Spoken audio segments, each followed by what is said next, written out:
Today we're monkeying around.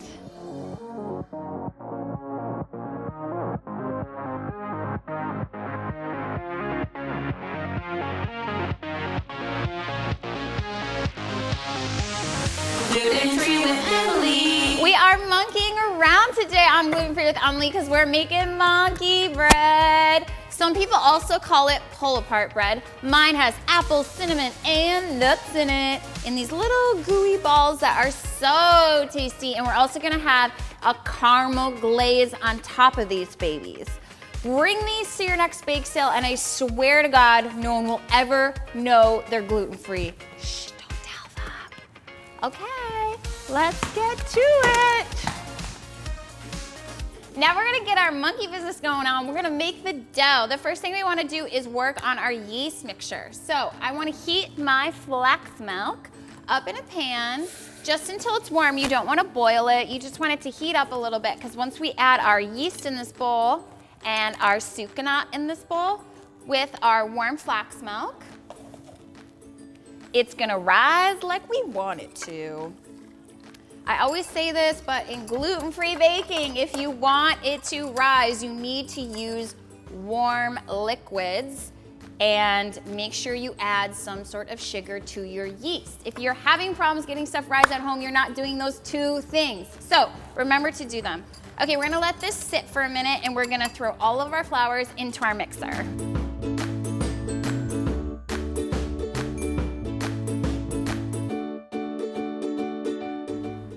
Add all the flours. There's a bunch of flours in this, but trust me, it's worth it because it's gonna taste like the real thing. Okay, we have our flours in there. Now we're gonna add the flax egg. There's 2 flax eggs in this recipe. Flax egg is our egg replacer. To make flax eggs, take 2 tablespoons of ground flax with 6 tablespoons of water and stir it up, let it sit 5 minutes, and you've got some fake eggs. Okay, we're gonna add our coconut oil and our sea salt, and now our milk yeast mixture is all ready to go, and we're gonna add that into the flours. Now we're gonna just blend that all up with, it's not plugged in. Now we're just gonna blend that up in the mixer on about medium. This dough's looking pretty good. So you want the dough to be kind of stiff.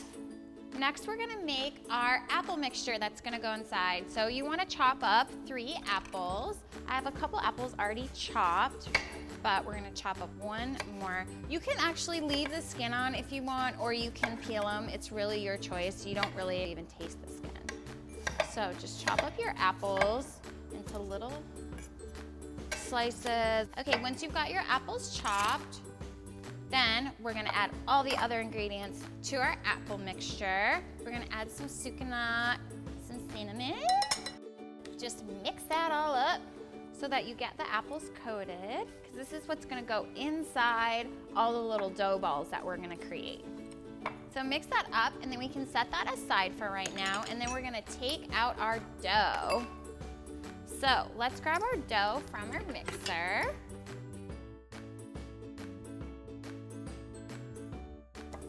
Let's just use our hand. Fuck it. Okay, dough business.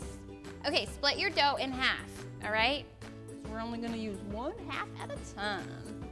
And then you're gonna take half of your dough and make 16 little ball pieces, and then you're gonna take the other half and we're gonna make 20 out of that later.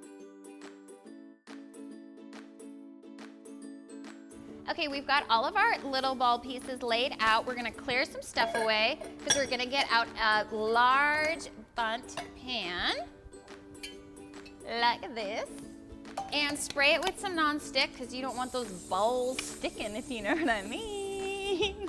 Okay, so once we've got this all ready, take one of your little balls and we're just gonna flatten it out like a little patty. I like to do this with my hands because it's such a pain in the ass to get out the rolling pin, and it flattens pretty well, especially if you've sprayed your hands with a little nonstick.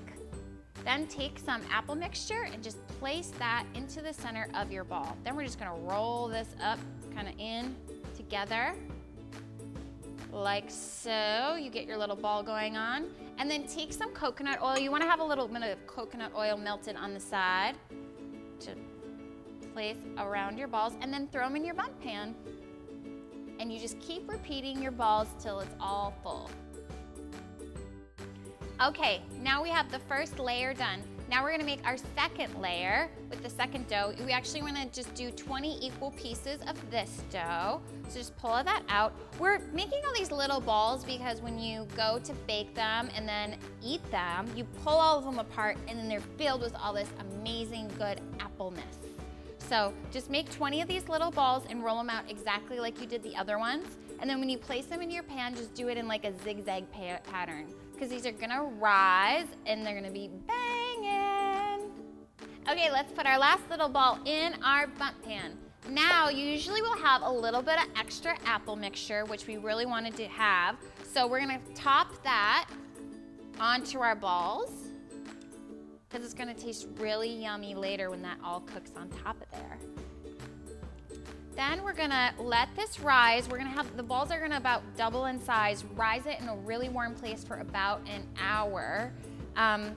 Don't forget to do it in a warm place. And then you're gonna bake it at 350 degrees for about 40 to 50 minutes. You really want it to be browning and crisping on the top. You really wanna cook these babies. Okay, let's bake them.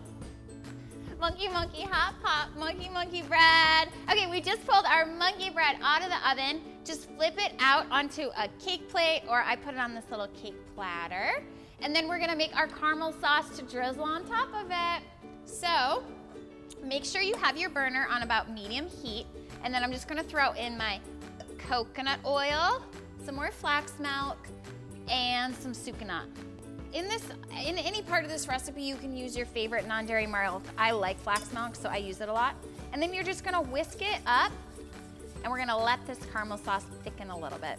So you just wanna have it come to a boil, and then keep whisking it up. It'll kind of thicken up, and then you'll drop it down to like medium, and you'll just let that cook for about 10 minutes.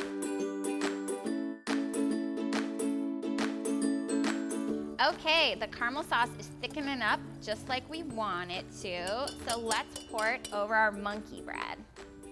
Just gonna drizzle it all over here.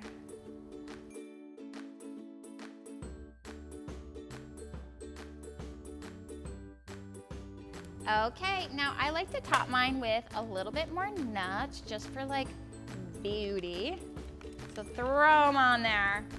Okay, let's try this baby.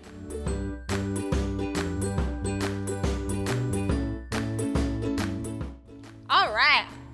Oh my God, such goodness. Monkey business, monkey junkie, caramel in your mouthy wouthy. Okay, find me, Facebook, Pinterest, Instagram, Twitter, Gluten Free with Emily, and my website, glutenfreewithemily.com. If you like this video, share it, but more importantly, make this monkey business. See you later.